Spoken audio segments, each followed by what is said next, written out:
So now we're test driving the Polestar 2. I'm quite excited for this one. I think this one is going to be a lot better than the Nissan Leaf that we just test drove. This car is about £541 a month. I will put all the stats on the screen and link in the description to Gridserve.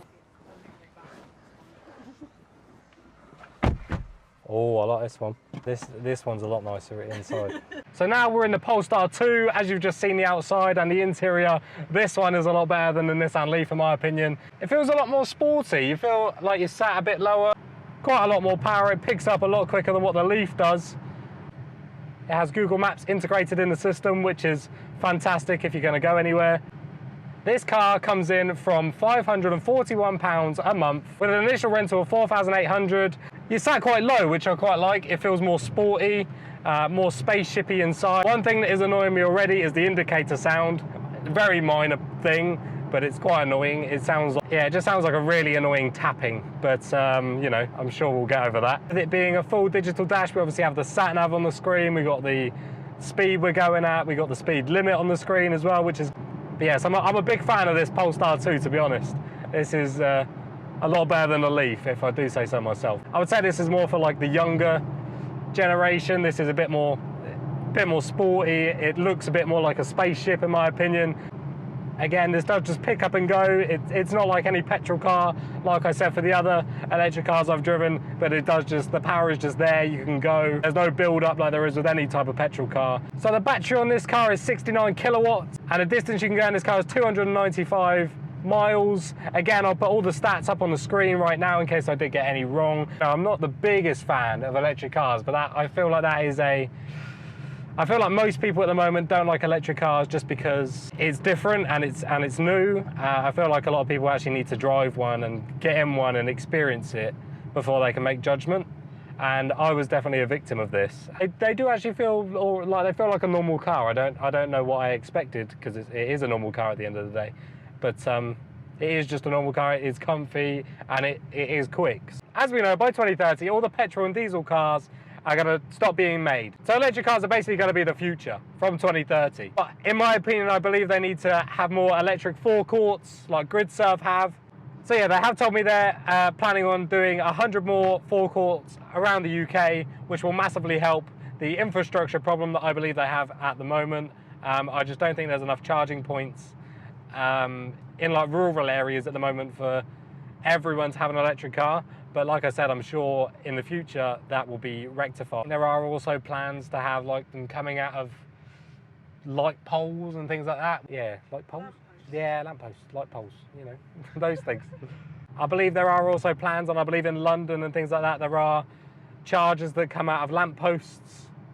I'm not quite sure how that works, but I believe they are planning on doing that to quite a lot of lampposts. It's going to take a while to do every lamppost in the UK though, as they are literally every 2 meters apart. Gridserve aren't actually planning to do any lampposts, they're just planning on doing forecourts. I believe the forecourts are better than the lampposts because it's more of an experience with the forecourt than what, you know, just a normal lamppost would be.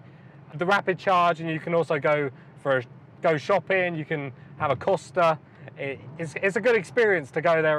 So Gridserve have an electric highway, and in that they have, so within that there's the electric super hubs. So they obviously have the electric forecourts like I've shown you today, super hubs, and they also have electric hubs. I'll put everything and all the information about all the separate ones on the screen right now. So yeah, big thank you to Gridserve today for giving me this opportunity to go in all these cars and film in their electric forecourt. Big thank you to them.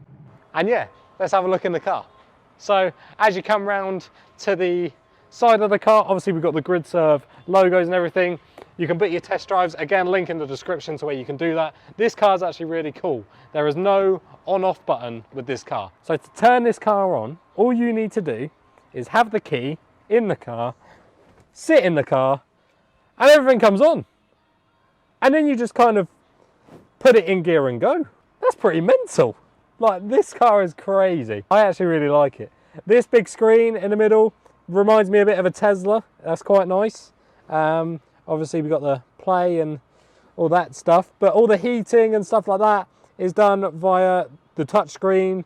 So here we go. That's pretty mental as well. Again, reminds me quite a lot of a Tesla.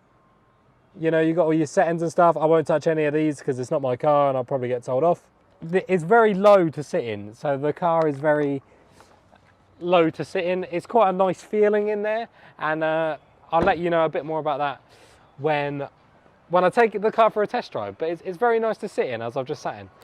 What is the back like of the car? Quite roomy in there, as you can see. You would think this car has quite a big boot. So let's have a look. I haven't actually seen the boot of this car. I don't know how you open the boot of this car. So maybe we can't have a look at the boot of this car because I don't know how to open it. I don't know how you open the boot. Is there a button on the key maybe? No. I don't know how to open the boot. The look of it, I feel like it's a bit spaceship-like, but I do quite like that. In it, you don't feel like you're sat high up. It's quite a weird experience.